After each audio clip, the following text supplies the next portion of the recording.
Nelder Mead algorithm. Nelder Mead is a simplex algorithm devised by Nelder and Mead. This method is used to find local minimum of several variables without using differentiation.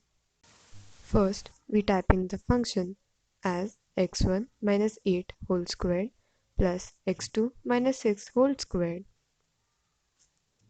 Then we put the initial value x0 as minus 1 comma 1 and put the value of x equal to Fminsearch and pass function and x0 as parameters. Then we also write plot x0 comma x, giving us the plot of x0 with respect to x. Now we run and see that the plot is formed from minus 1 to 1 on x-axis and from 6 to 8 on the y-axis.